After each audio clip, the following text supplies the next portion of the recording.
Je suis heureux d'être là avec vous cet après-midi. Et je sentais comme si on était dans la chambre haute, et on peut déclarer que ce lieu est une chambre haute. C'est OK?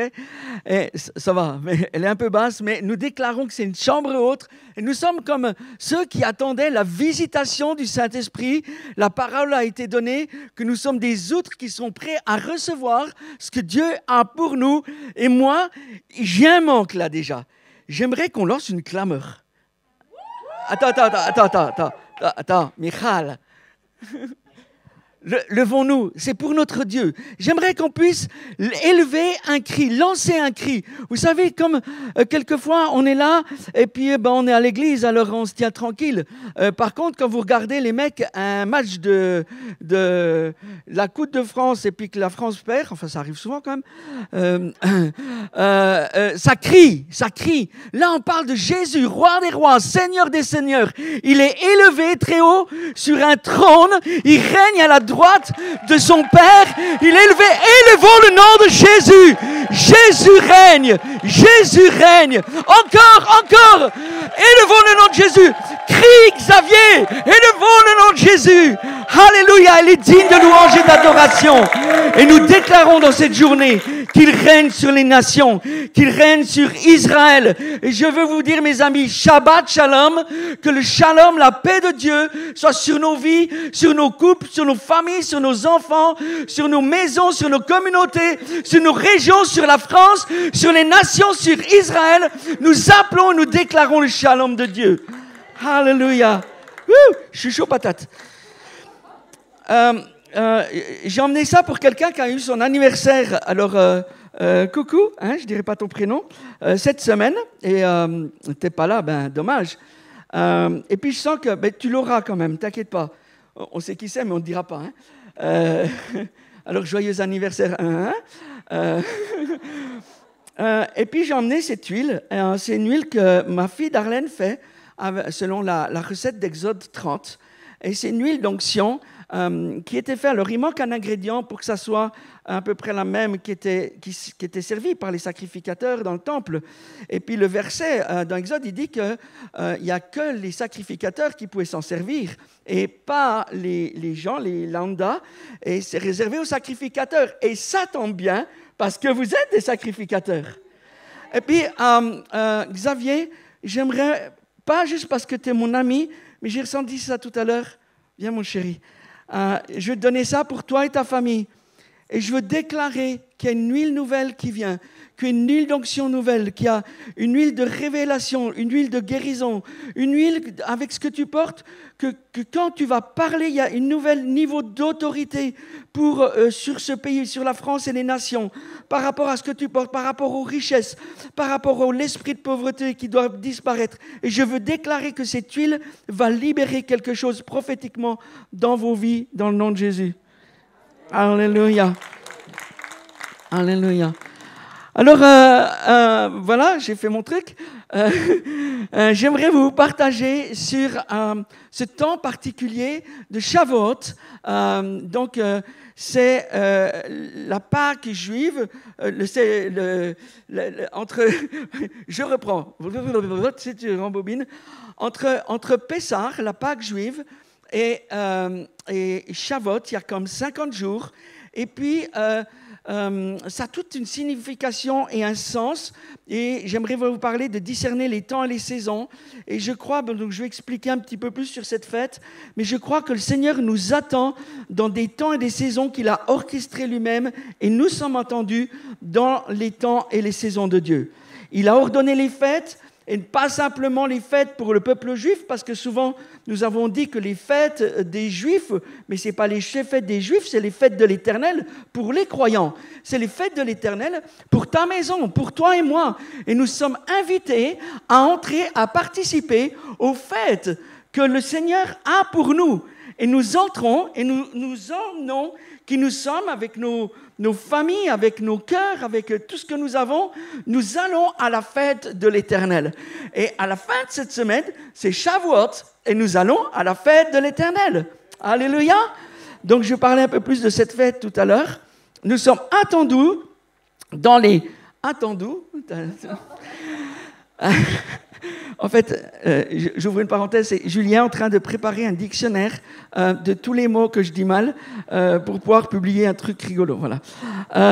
Donc nous sommes attendus pour célébrer avec notre Dieu les fêtes, ces fêtes qu'il a ordonnées pour nous. C'est-à-dire qu'il ne nous les a pas proposées, nous ne sommes pas juste invités, nous sommes convoqués à aller dans sa présence et fêter avec lui les fêtes qu'il a ordonnées pour le peuple juif et qu'il a ordonnées pour les nations et qu'il a ordonnées pour toi, pour ta vie. Il te célèbre et nous le célébrons en même temps.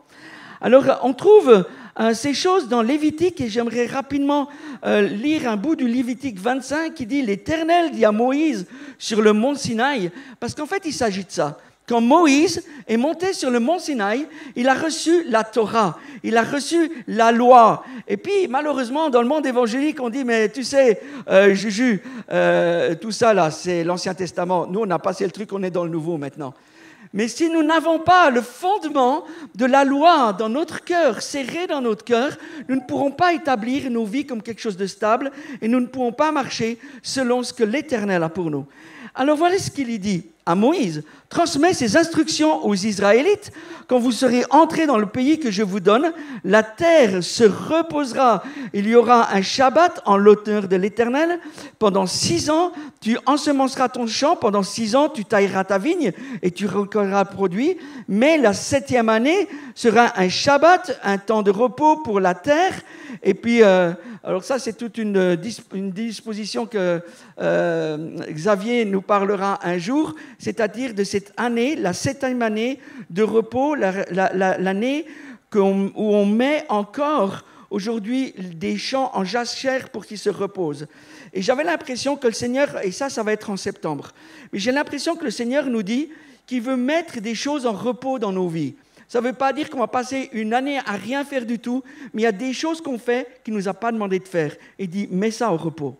Et je crois que le Seigneur nous attend dans ce que nous devons faire, dans le mandat qu'il nous a donné. Et justement, j'ai donné de l'huile à Xavier. Et je crois que le Seigneur nous donne de l'huile. Il nous donne un manteau, il nous donne une destinée. Et nous devons chacun marcher dans notre huile. Si moi, je commence à essayer de marcher dans l'huile de Xavier, je peux dire que ça ne va pas marcher. Pourquoi ? Parce que je n'ai pas le mandat. Mais quand tu marches dans ce que le Seigneur a pour toi, alors ça va aller. Mais il y a tellement de choses que nous faisons et nous devons le reconnaître et le confesser, mais nous faisons des choses, même dans l'Église, parce que nous voulons plaire à Dieu. Mais ça ne veut pas dire que Dieu nous l'a demandé. Et je crois que dans cette saison, le Seigneur attend à ce qu'on fasse uniquement sa volonté. Et ce n'est pas facile pour moi non plus, je vous le promets. Alors je crois que le Seigneur va nous demander de faire un Shabbat. Et puis on va en parler du Shabbat. Et dit donc dans Lévitique, ce sera une année de repos pour la terre. Et je crois que le Seigneur, prophétiquement, parle à nos vies, puis qu'il nous dit bientôt, il y aura un temps de repos, pas juste un Shabbat d'un samedi, pas juste ça, mais une année où tu vas te reposer et tu vas entendre et tu vas m'écouter et tu vas apprendre à marcher dans mes voies. Comme il a dit à Abraham, marche dans mes voies, et en fait dans les traductions masorétiques, c'était marche dans mes faces. Marche dans mes faces, c'est-à-dire dans les faces de Dieu. Marcher plus que dans ses voies qu'il a préparées d'avance, mais d'être face à face avec lui et de marcher dans ce qu'il a déclaré pour nous. Il y a plein de textes dans le Lévitique où il est parlé des fêtes et des faux dieux. Et puis là, il dit, vous respecterez mes sabbats et vous traiterez mon sanctuaire avec déférence. Et son sanctuaire, c'est premièrement un lieu dans les lieux célestes. Secondement, c'est un lieu dans nos vies. Nous sommes le temple où le Saint-Esprit doit venir et je m'attends et nous devons nous attendre, avoir une grosse attente, une expectative immense que dans les jours qui viennent jusqu'à Pentecôte, il y a un renouvellement du feu dans nos vies, à l'intérieur de nos entrailles, dans le temple que nous sommes, qu'il a choisi afin de manifester sa puissance et sa gloire. 2, 3, amen, merci beaucoup. Ah, c'est bien. J'aime bien quand c'est vivant. Qu'est-ce qu'il y a et il dit, vous respecterez mes sabbats. Mais pourquoi on fait le Shabbat? C'est un truc pour les Juifs? Non, ce n'est pas un truc pour les Juifs, c'est un truc pour les fils et les filles de Dieu. Moi, quand j'avais mon entreprise il y a quelques années, je disais à Michael, je ne peux pas respecter le Shabbat parce que j'ai mon entreprise. Et puis j'ai appris à faire confiance au Seigneur, que quand je réservais ce temps de repos et de pause avec lui, lui pouvait s'occuper de mes affaires. Dit, Seigneur, bénis mes affaires, le lundi, mardi, Seigneur, bénis mes affaires, mercredi, Seigneur, bénis mes affaires, jeudi, Seigneur, bénis mes affaires, vendredi, Seigneur, bénis mes affaires.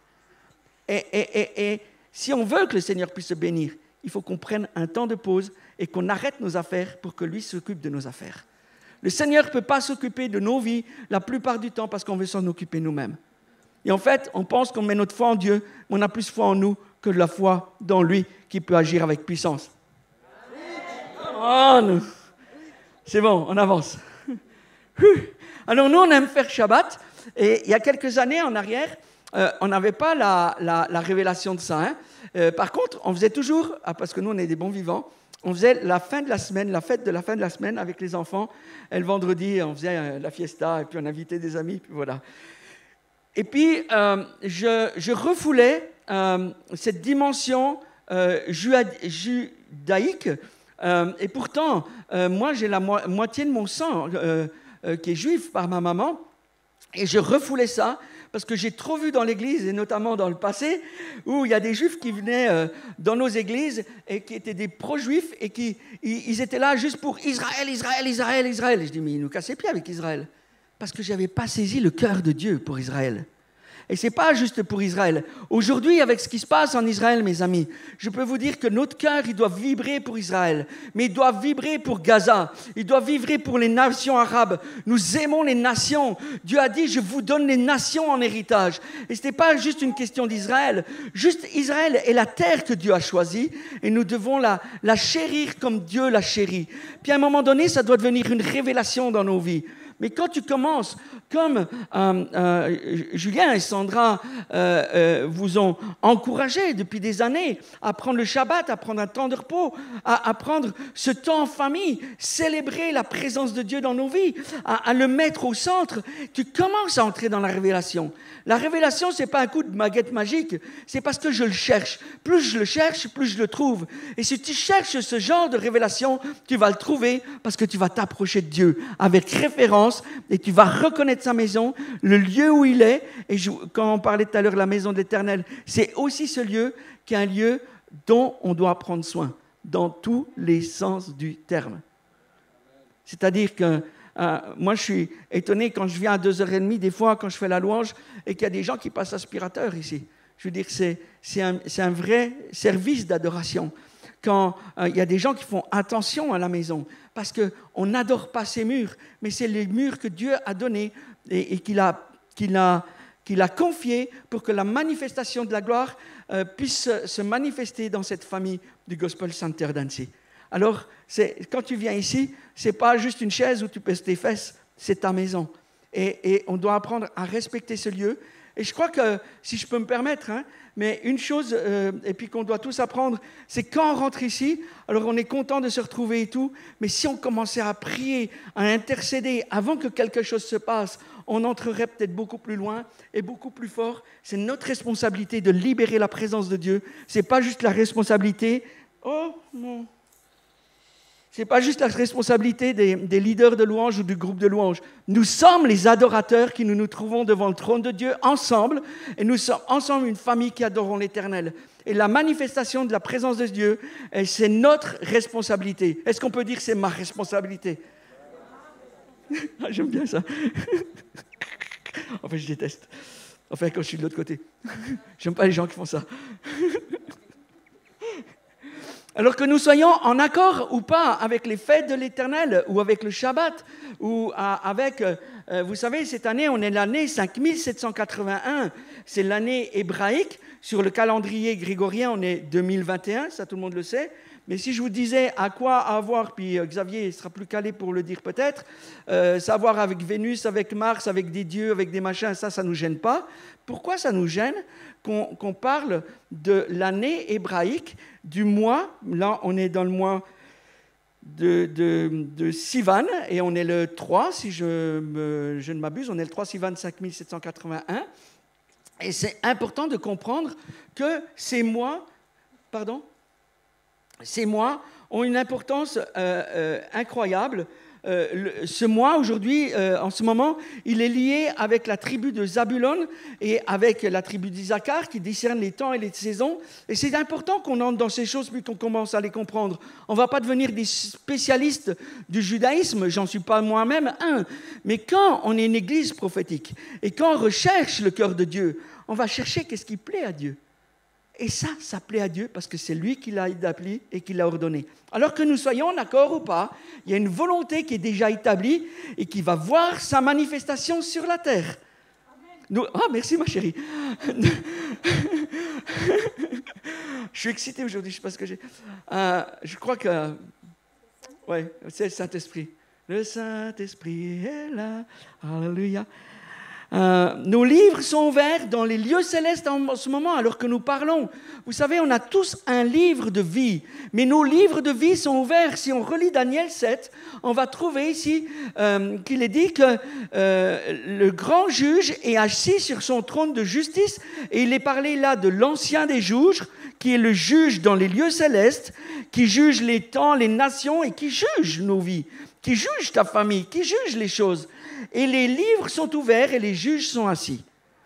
On est dans le tribunal de Christ et nos livres sont ouverts dans ce tribunal et nous sommes invités à nous aligner avec les décrets célestes qui sont pour nous dans cette saison. Et dans cette saison de Shavuot, il y a beaucoup de décrets qui sont libérés. La question est, est-ce qu'en tant qu'Église, nous avons cette capacité, ou est-ce que nous avons travaillé la capacité que Dieu nous a donnée à discerner les temps et les saisons et à savoir dans quelle saison nous nous trouvons? Et qu'est-ce que Dieu veut faire finalement avec son Église à Annecy? Et qu'est-ce que Dieu veut que nous fassions avec nos propres vies, nos couples, nos familles, nos enfants? Nous avons une responsabilité, nous avons un mandat, nous avons une destinée, nous avons été choisis avant même la fondation du monde et le Seigneur va s'occuper de chacun de nous. Il y a un mandat pour chacun de nous. Il y a un mandat pour chacun de nous. Tu n'as pas été oublié, personne ici n'a été oublié. Il nous aime, Jésus t'aime. Il a donné sa vie pour toi.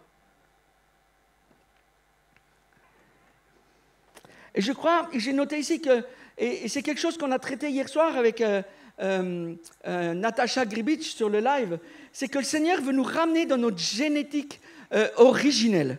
C'est-à-dire, il nous a créés avant même la fondation du monde, il nous connaissait. On était un esprit, on est venu dans un corps avec une âme, et nos jours étaient comptés, et notre livre de vie était ouvert, et notre destinée était inscrite. Pourquoi nous allons chercher la destinée d'un autre? Pourquoi nous allons chercher le mandat d'un autre? Pourquoi nous allons chercher ou désirer le ministère d'un autre? Alors que le Seigneur a pour chacun d'entre nous un mandat, une destinée, et si on entrait simplement là-dedans, on se ferait déjà beaucoup moins de bobos, et puis on entrerait plus vite dans l'onction et dans le manteau d'autorité que Dieu nous a donné. Parce que si les nations doivent bouger, en ce moment ça bouge, il y a des choses qui sont décisives à cause de ce qui se passe en Israël en ce moment, et ça va bouger sur toute la nation. La preuve, aujourd'hui, il y a au moins 20-30 manifestations en France, sur tout le pays pro-palestinien contre Israël. Ça bouge déjà. Ce qui est en train de se passer va déterminer le futur et ça fait bouger des choses, pas simplement sur la terre, mais dans les lieux célestes. Et nous sommes invités, avec le mandat que Dieu nous a donné et dans notre destinée, à entrer dans notre ministère et dans notre responsabilité d'intercession pour les nations. Et encore une fois, je veux insister sur le fait que ce n'est pas juste un propos à propos d'Israël, mais des nations. Et nous aimons Israël, mais nous aimons aussi les pays arabes qui sont autour d'Israël. Ce sont des hommes et des femmes qui n'ont pas tous eu la révélation de Jésus. Et nous prions pour que Jésus se révèle à leur cœur et à leur vie. Et idem pour le peuple juif. Mais il existe une forme de temps dans les lieux célestes qui est sans début et sans fin et qui se déroule dans l'éternité. Ça, c'est le temps de Dieu. Et il y a les temps que Dieu, il parle sur des temps sur la terre, mais il parle aussi dans ces temps célestes. Et la question que je me posais quand je préparais ces choses, c'est quelle heure est-il à l'horloge de Dieu? Est-ce que vous savez ce que Dieu déclare aujourd'hui? Dieu ne répond pas forcément aux besoins de la terre. Même s'il a dit qu'il a répondu aux besoins du ciel qui répondent aux besoins de la terre, dans Osée 2, il est là pour accomplir la volonté de son Père, les choses qui ont été écrites dans les lieux célestes. Et parce que Israël et les nations étaient préconnus depuis la création du monde. Donc, quelle heure est-il à l'horloge de Dieu en ce moment? Même pour notre propre vie, nous devons savoir ce que le Seigneur nous demande maintenant.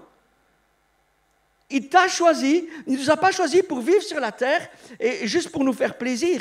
Il nous a choisi pour être un sacrifice vivant, offert sur l'autel, dans le feu et qui se présente dans sa présence. Merci Seigneur pour le feu.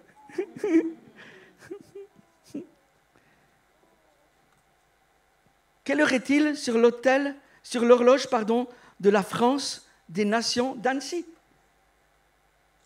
Parce qu'on le sent bien qu'il y a des choses que le Seigneur pousse dans l'intercession sur Annecy.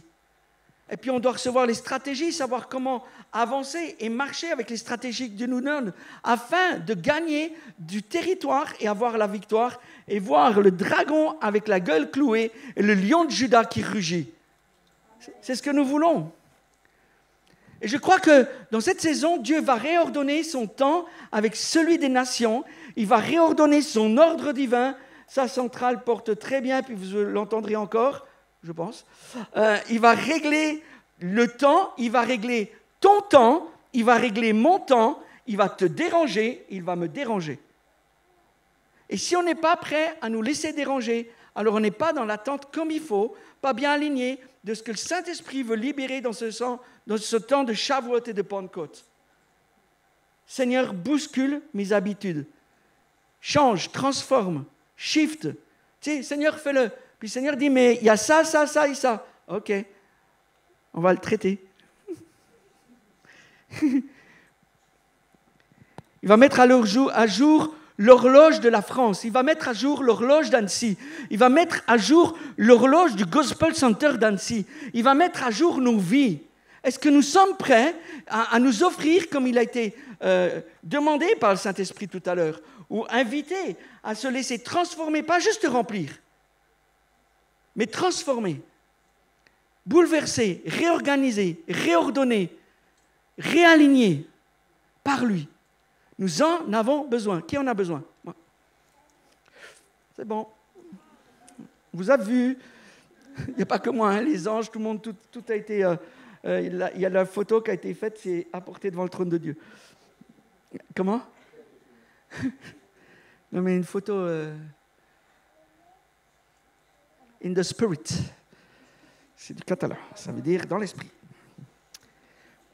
Alors j'aimerais encore le dire, Shabbat Shalom. Le Shabbat est un temps de Sélah, de pause. Sélah, c'est la pause.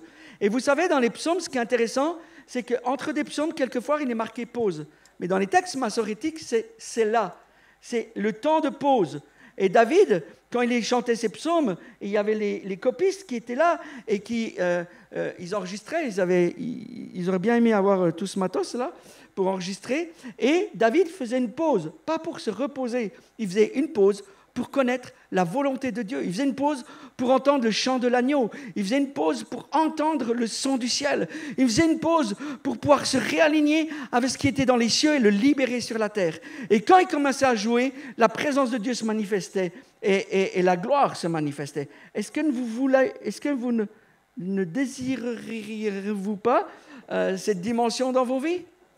Là, tu poses ton pied dans un magasin. Tu poses ton pied dans la rue, tu poses ton pied dans ton école, tu poses ton pied dans ton boulot. Tu n'as pas besoin de dire quoi que ce soit. La puissance de Dieu qui se manifeste. Pourquoi? Parce qu'on n'a pas besoin de dire « Seigneur, viens, Saint-Esprit, viens, j'ai tellement besoin de toi, remplis mes entrailles. » Il est là, il est là, il est là, il est là. Et nous devons apprendre à collaborer avec lui, jour et nuit et jour. Nous devons apprendre à collaborer avec le Saint-Esprit le jour et la nuit. Nous devons apprendre à marcher avec l'Esprit de Dieu vivant. Et ça fera toute une différence dans nos vies. Amen. Et puis, le Shabbat, on parle des fêtes de l'Éternel, mais la première fête, c'est le Shabbat, c'est chaque semaine. C'est un temps où nous allons laisser le lion de Juda, l'Éternel des armées, combattre pendant que nous sommes au repos. C'est bizarre, hein? Quelquefois, on dit, Seigneur, il y a tellement de combats dans ma vie, mais prends une pause. Prends une pause, tu ne fais plus rien, tu prends une pause. Pas forcément pour regarder la télé, mais prends une pause dans la présence de Dieu. Et puis adore Jésus. Et tu vas voir si ça, ce n'est pas du combat spirituel. Parce qu'à ce moment-là, on peut laisser Dieu intervenir dans nos problèmes, dans nos situations difficiles, dans notre travail, dans nos besoins, dans nos finances. Parce qu'il est fidèle. Il nous a choisis, mais il a besoin de nous. Il a besoin qu'on le laisse faire. Et le Shabbat, ça sert à ça. Et puis le Shabbat, ça permet aussi au lion de Juda de rugir contre le dragon et contre ce qui vient contre nos vies. Le combat spirituel, je sens tellement, Sandra, de combat spirituel dans ma vie. Les démons sont contre moi. Prends une pause. Cool. Prends une tisane, une pause. Reste dans la présence de Dieu. Adore-le. Et tu vas voir si le lion de Juda ne peut pas venir et rugir contre l'ennemi. Vous savez, quand David il va contre les Philistins, il est excité. Moi, je sais que moi, quand je me déguise, je suis excité. Je ne suis pas déguisé. Hein, dans la rue, je suis comme ça. Hein, je précise à tout le monde parce que j'ai eu des petites réflexions. Je vous aime. Mais je faisais du quad. Je jure. Et je m'habillais avec ma coque, mon machin, mon casque, les gants, le machin. Ça fait du bruit, tu sens un homme. Enfin... ouais, parce que ça m'a coûté très cher. Et puis, j'avais l'impression d'être un peu un super bonhomme, quoi, parce que j'étais plus le même, je te promets, c'était pas mon caractère. Oh, tu sais, j'allais à fond et tout. Eh ben, pourquoi je vous raconte ça, moi? C'est n'importe quoi. Non, il y a un propos.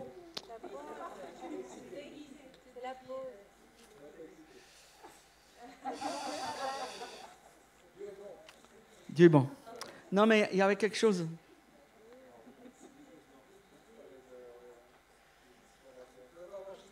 Oui, quand David va contre les Philistins, il a son armée, il est prêt au combat, et lui, il veut casser du Philistin. Il va contre. C'était un guerrier, c'était pas juste un adorateur. Comme dit Fabienne Pons, c'était un guerrier amoureux. Et il part à la guerre et contre les Philistins, et Dieu lui dit stop, prends une pause. Prends un temps de pause. Pose-toi sur les mûriers. Tu sais, il y a toute l'armée qui attend David. Ils sont prêts, ils sont en rang. Ils vont pour aller à la guerre. Et il dit, quand tu entendras le bruit des pas des anges dans le mûrier, l'armée de l'Éternel descend, je serai devant toi, tu placeras Juda devant et tu auras la victoire. Juda, la tribu de la louange. Ce qui signifie que adore-le dans un temps de pause et tu verras si le Seigneur ne peut pas combattre à ta place et gagner des situations que toi tu ne pourrais pas, même en cassant, brisant, découpant et tout ce que tu veux. Parce qu'il est puissant, parce qu'il nous a choisis, parce qu'il veut collaborer avec nous, mais il veut que nous collaborions avec lui. Et ce temps de Shabbat, ça sert aussi à ça. On a vu beaucoup, c'est vrai, hein, on a vu beaucoup de terrain gagné parce que juste on était dans l'obéissance d'un temps de pause. Et c'est bizarre parce que normalement, on te dit toujours faut faire. Et Dieu te dit tranquille, prends une tisane, adore-moi et reste dans ma présence. Et je le redis, si nous avons des combats dans nos vies aujourd'hui, peu importe le domaine de combat, il est celui qui a une solution dans chaque combat. Mais laissons-le faire. Alors, Shavuot 2021, ou Pentecôte 2021 et Shavuot 5781, c'est une fête de 2 jours qui est célébrée depuis le coucher du soleil du 16 mai au 18 à la tombée de la nuit. Et ça coïncide avec les dates avec lesquelles Dieu a donné la Torah sur le mont Sinaï à Moïse. Et c'est plus de 3300 ans, quelque chose comme ça. Et c'est à partir... quelque chose se passe, et on en a parlé plusieurs fois, à partir de Pessah, donc la fête juive, cette victoire, où la Pâque, où Jésus monte sur la croix, et puis il y a 50 jours qui sont entre Pessah et Shavuot, et ces 50 jours s'appellent le décompte de l'Omer. Et le décompte de l'Omer, ça va avoir avec le fait que les Juifs devaient préparer des gerbes de blé. c'est ma gerbe. Je l'ai depuis... je l'ai acheté sur Amazon, je n'ai pas trouvé d'autre. C'était pas le temps des blés, donc... mais j'étais content d'avoir cette de blé devant ma menorah, parce que ça me rappelait que nous devons préparer quelque chose pour venir devant l'Éternel. Nous ne pouvons pas nous présenter devant l'Éternel sans rien dans les mains. La première offrande, c'est l'offrande de nos vies. Il nous a appelés, il a dit que il attendait des sacrifices de louanges, mais ce n'est pas des chants qu'il attend. Nous sommes les louanges qu'il attend, nous sommes les parfums qui doivent monter. Et c'est nu qu'on se présente devant lui, sans rien à cacher, sans titre, sans médaille, sans rien. Et nous préparons nos gerbes, et les Juifs préparaient l'équivalent de 4 litres de blé, en la capacité, par jour. Imaginez-vous, au bout de 50 jours, ça fait 200 kilos, un truc comme ça. Oui, de blé à apporter à Shavuot.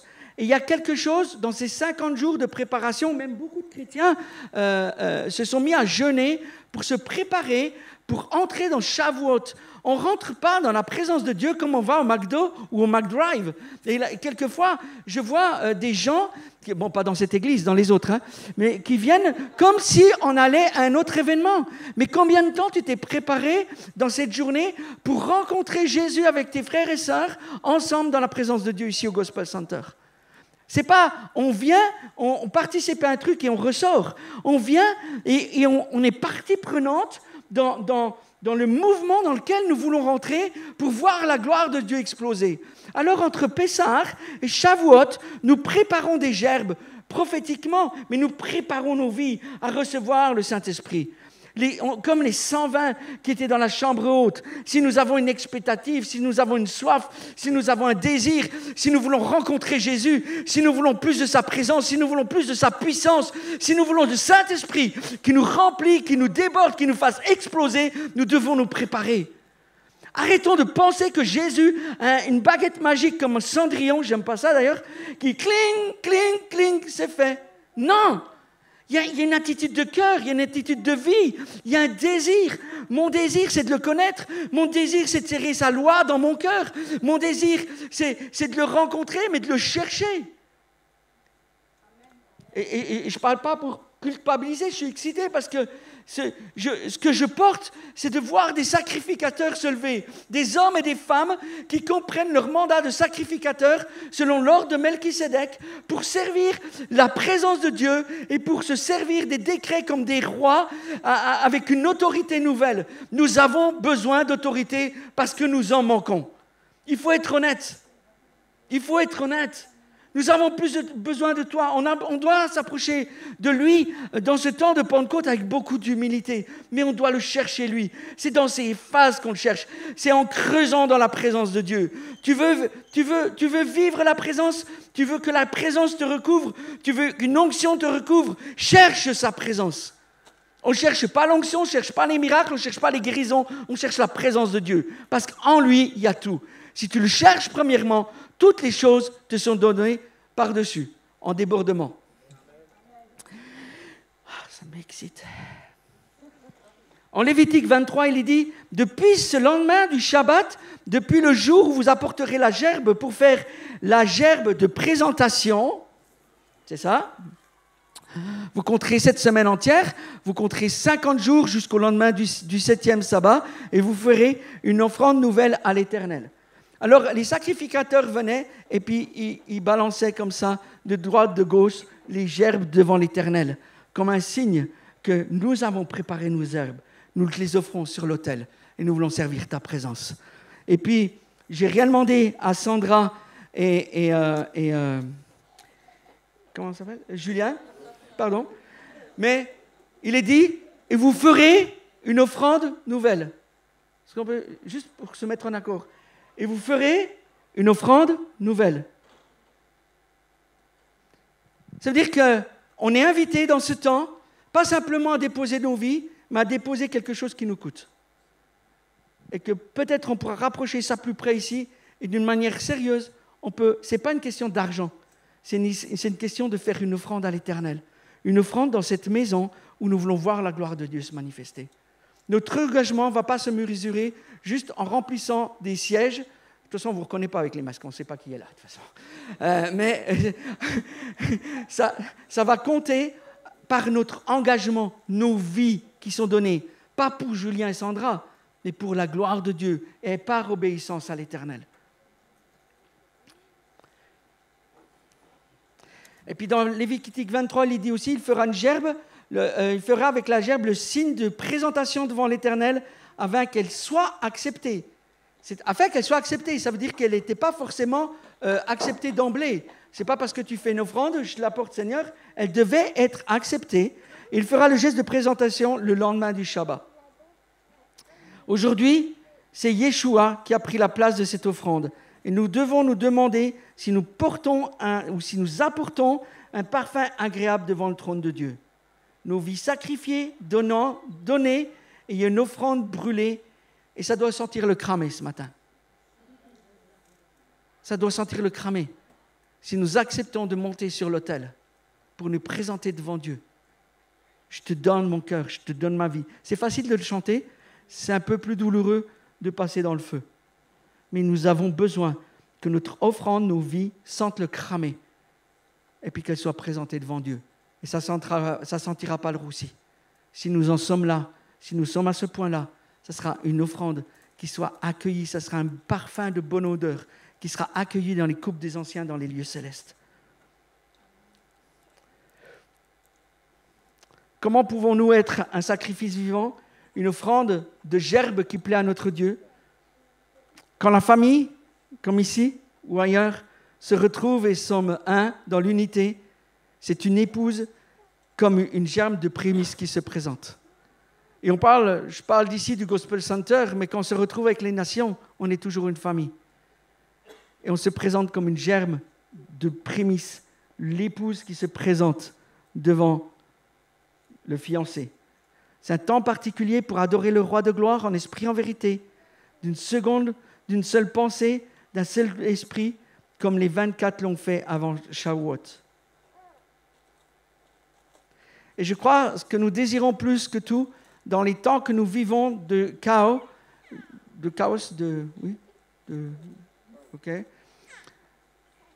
nous voulons vivre la gloire et la présence de Dieu. Et moi, ce que je vous inviterais, c'est, même si on doit, en tant qu'intercesseur, être au courant de ce qui se passe, c'est de ne pas fixer nos yeux juste ce qui se passe sur la terre, mais qu'on regarde qu'est-ce qui se passe dans les lieux célestes et qu'est-ce que Dieu déclare. Et comme je disais hier soir sur le live, quand nous disons que nous aimons Israël, ce n'est pas une question politique, ou pour, ou plus, ou contre, ou moins. C'est parce que nous avons un mandat de prier pour Israël et pour les nations. Et nous sommes attendus, dans cette saison de chaos, à nous tenir dans la présence de Dieu et à entendre et faire abstraction. Et là, nous avons besoin de l'épée d'Hébreux 4:12 qui descend et qui découpe ce que nous pensons de ce que Dieu pense. Je peux vous assurer que quelquefois, c'est diamétralement opposé. Et nous devons entendre ce que Dieu dit. Fabienne Bronze posait la question, dit, quand le mont du temple a pris feu cette semaine, on prie pourquoi? Pour que le feu s'arrête ou que le feu ne s'arrête pas? Ou pour que la volonté de Dieu se fasse? Vous comprenez ce que je veux dire? Je crois que Dieu a permis que le peuple de Dieu soit confiné pour qu'on puisse apprendre à être confiné dans sa présence et que ça ait du sens pour nous, qui veut nous confiner, nous saturer de sa présence afin que nous nous tenions dans sa présence. Parce qu'il y a un nouveau feu de la Pentecôte qui vient dans l'Église. Je crois que s'il y a des bouleversements sur les nations, c'est parce que le Seigneur est en train de faire quelque chose.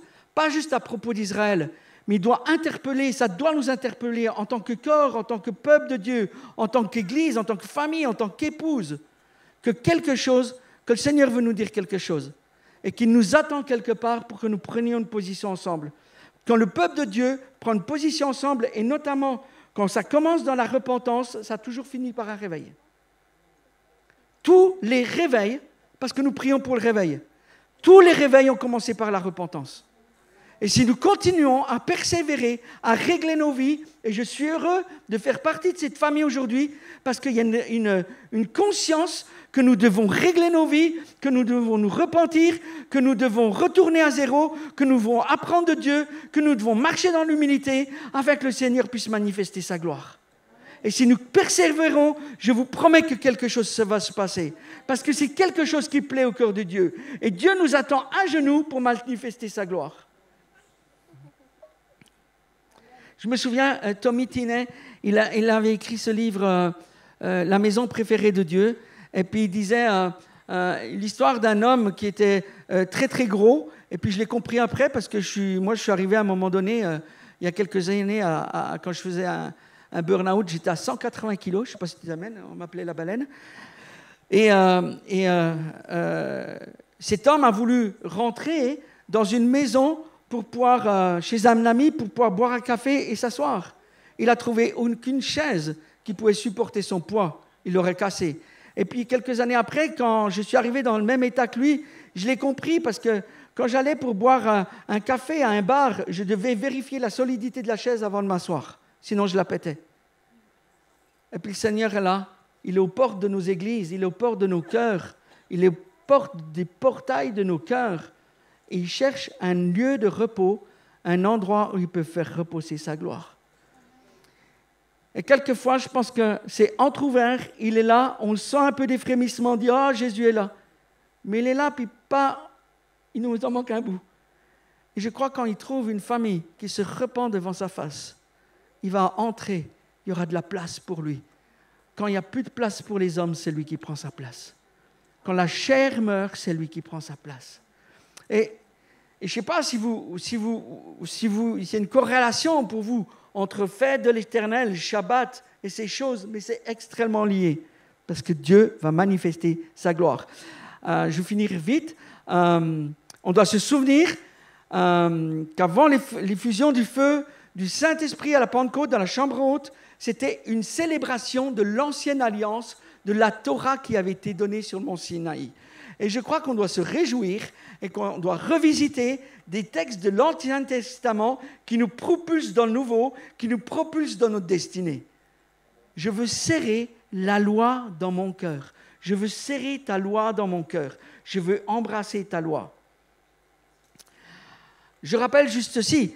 Quand Zacharie, l'intercesseur qui est avec Josué, le souverain sacrificateur, dans Zacharie 3, il est dans les lieux célestes et puis il confesse son péché et puis on lui remet des vêtements blancs. C'est peut-être pour ça que j'ai mis une chemise blanche aujourd'hui, ça a peut-être du sens, je n'ai même pas réfléchi. De fin lin, des vêtements de fin lin, et c'est le Seigneur ce qu'il veut faire avec nous. Et puis Zacharie, qui a une autorité dans les lieux célestes, il dit qu'on pose sur sa tête une couronne, et il y a des couronnes nouvelles qui sont mises sur nos têtes. N'oubliez pas qu'il n'y a aucun roi qui règne sans couronne. Et il a dit que nous étions un peuple de sacrificateurs et de rois pour lui, pour le servir. Et nous avons besoin de cette couronne sur nos têtes, de retrouver l'autorité, la dignité qu'il nous a donnée. Et puis il passe un anneau à notre main, c'est l'agneau de l'Alliance. Et puis un peu plus tard, il parle à Josué, il lui dit « si », S-I, au conditionnel. Vous savez, c'est « si ». Si tu ne le fais pas, tu l'as pas. Si tu le fais, tu l'as. Non, mais on ne lit pas toujours tout. Si tu suis les chemins que j'ai prescrits et si tu obéis à mes commandements, si tu obéis à la loi de Moïse, tu exerceras dans mon temple, pas dans le Gospel Center, dans son temple, dans les lieux célestes. Allô? Ça va? Tu exerceras dans mon temple les fonctions judiciaires. Tu veilleras sur mes parvis, je te donnerai des guides parmi ceux qui se tiennent ici. Et dans d'autres textes, il lui dit, je te donnerai une autorité au milieu de ceux qui se trouvent ici.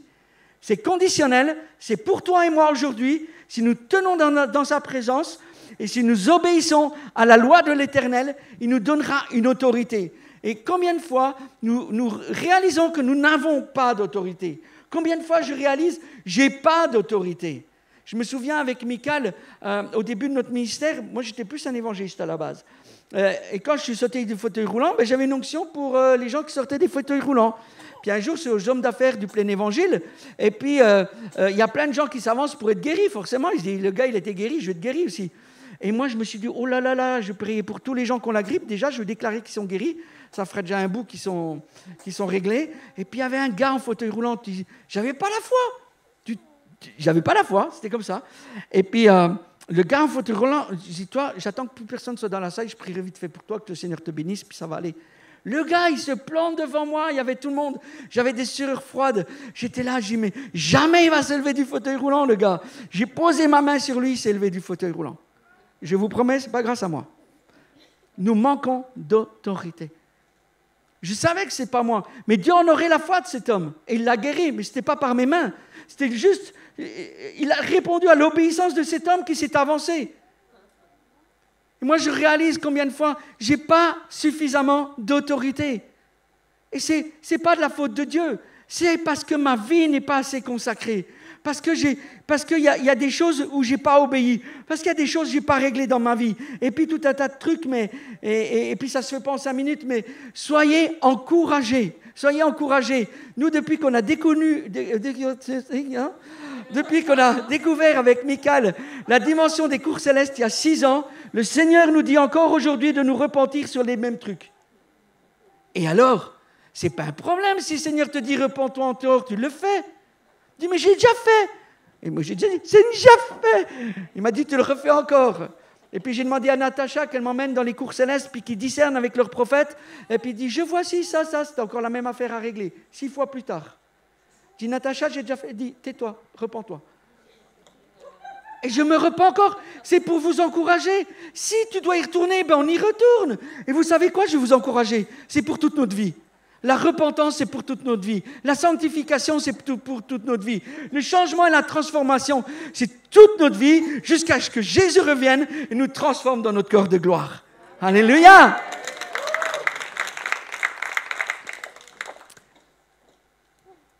Donc, c'est un temps, en ce moment, pour recevoir des stratégies célestes.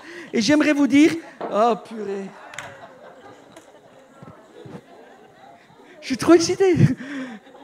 C'est un temps pour recevoir des stratégies célestes. Dites amen, quelque chose. Et on ne doit pas s'attendre qu'un prophète vienne pour te le prophétiser et te dire ce que tu dois faire dans ta vie. Nous devons chercher Dieu, nous devons chercher ses faces. Oui, il faut le soumettre, parce qu'on doit marcher les uns avec les autres. Et la Bible dit qu'on doit se soumettre les uns aux autres, mais d'une bonne manière, spirituelle, intelligente, pas dans l'abus, et ce n'est pas le style de la maison. Et puis qu'on doit être redevables les uns aux autres. C'est-à-dire, si j'ai reçu quelque chose, ben, je le soumets. Et puis on discerne ensemble. Et puis à un moment donné, ben, laisse tomber, ou c'est pas le temps. Et puis tout d'un coup, c'est ça, c'est maintenant. Et puis c'est pas grave si on se trompe, on apprend. Qui c'est qui n'a... Moi j'apprends. On apprend encore, on ne sait pas tout. On apprend à discerner. Et puis on marche ensemble. Mais c'est un temps où le Seigneur ouvre des coffres de mystères et des trésors. Et ils sont pour nous. Si nous les cherchons, nous les errons. Si nous cherchons Dieu, nous le trouverons. Alors nous trouverons les mystères. Alors nous trouverons les secrets qu'il a pour nous. C'est pour chacun d'entre nous. Il n'y a pas d'élite dans cette église. Il n'y a pas d'élite dans la famille de Dieu qui lève aujourd'hui. Il n'y a pas d'élite dans les sacrificateurs. Nous sommes tous au même niveau devant Dieu. La seule chose qui change, la seule chose qui est différente, je pense que j'ai soif et j'ai la langue qui se colle au palais. On est mal servi dans cette église. Ça manque, il n'y a personne. La seule chose qui change, je redis, nous sommes tous égaux devant Dieu dans les lieux célestes. La seule chose qui change, ton autorité n'est pas l'autorité de Sandra. L'autorité de Sandra n'est pas l'autorité de Julien. Pourquoi? Parce qu'ils ont un mandat et une destinée différente. Alors ne cherche pas à avoir la même destinée, le même mandat que les uns que les autres, ou la même onction. Tu n'auras pas l'onction de Jean-Luc Traxel demain. On est tous différents. Tu n'auras pas l'onction de Bénigne demain. Peut-être elle sera plus grande, plus glorieuse, plus dans l'humilité, moins vue. Moi, quand je vois les gens qui passent l'aspirateur ici, ça, c'est un ministère d'adoration dans l'humilité. Eh bien, il y a des gens comme ça que le Seigneur veut élever et il veut placer des manteaux d'autorité sur chacun de nous. en fonction de notre mandat et dans la destinée qu'il a prévue pour nous. Dites un amen, quelque chose. Tu vas acheter, mais il y a les toilettes à nettoyer aussi. Vous savez, quand je travaille avec les worshippers, une des choses que je leur demande, c'est quoi l'adoration sur la scène, avec la guitare, machin, la plus belle adoration, c'est que tu as nettoyé les toilettes. Et si tu es fidèle dans l'adoration, où tu nettoies les toilettes, tu pourras peut-être venir sur la scène après.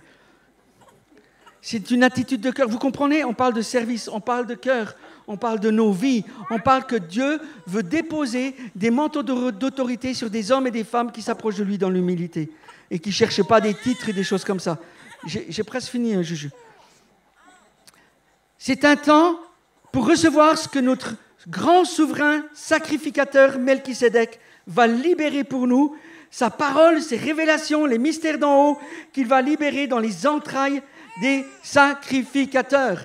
Et là, on revient sur la question du Saint-Esprit tout à l'heure, Julien, où le Seigneur, ou toi Sandra, où le Seigneur cherche des maisons, il cherche des entrailles, il cherche des matrices spirituelles, il cherche des vies, mais plus que ta vie, il veut te rendre enceinte, il veut t'ensemencer.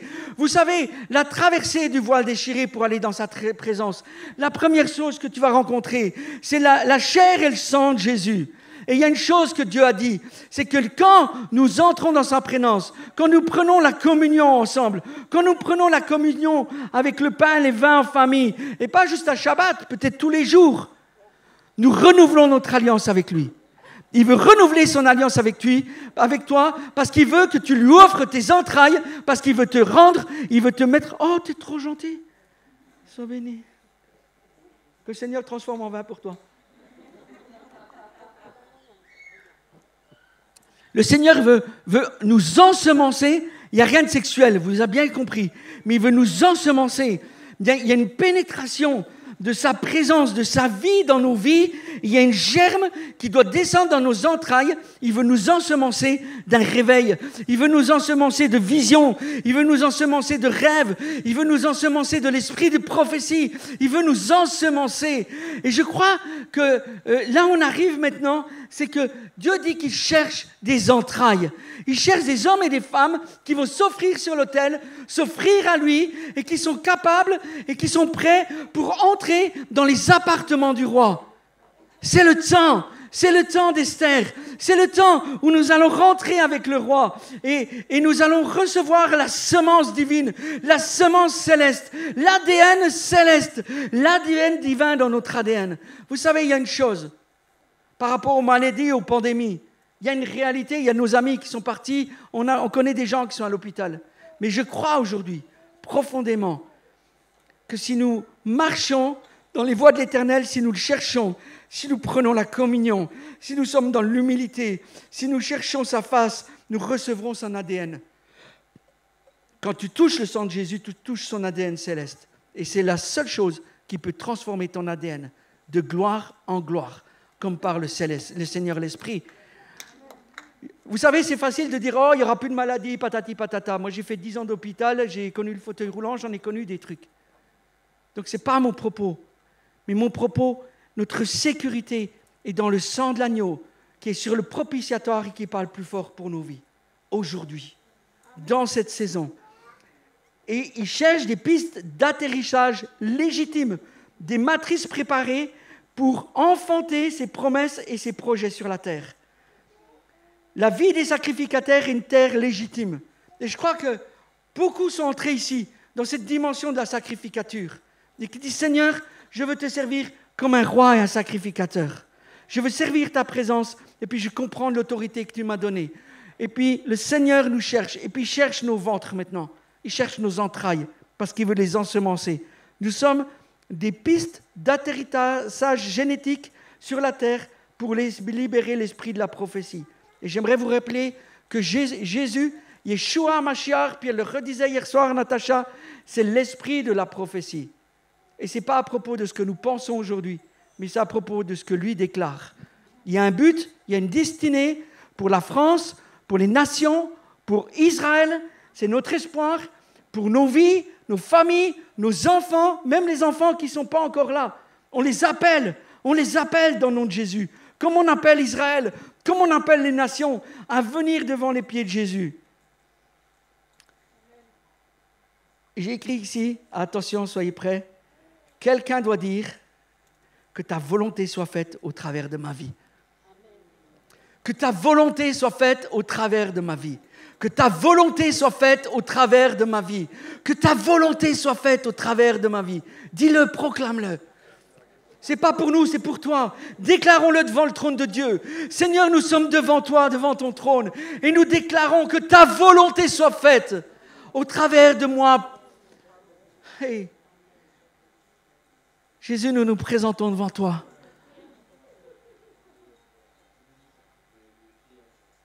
Je prie quand même. Ok. Alors on prie.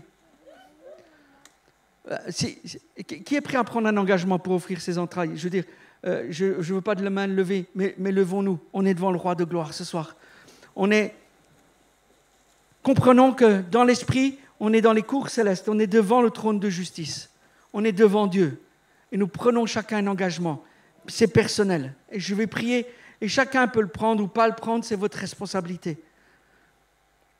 Seigneur, nous comprenons que tu as besoin de nos entrailles pour libérer tes décrets, tes projets, tes promesses sur la terre.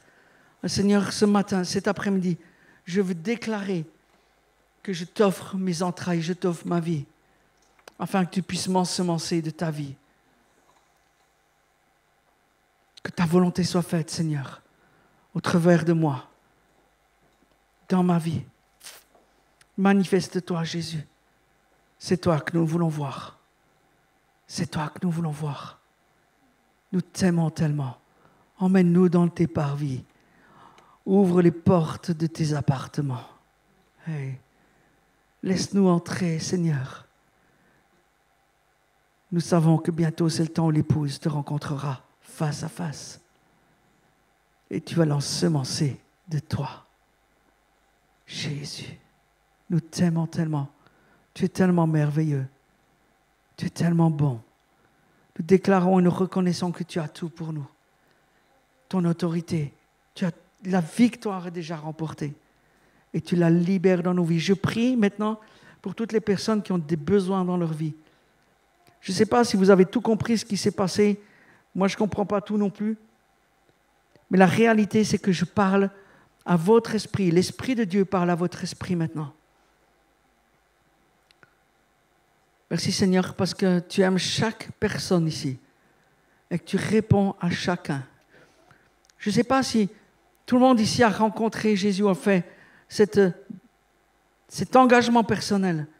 Mais aujourd'hui, tu peux le rencontrer face à face. Tu peux t'engager en disant, Seigneur, je veux te rencontrer.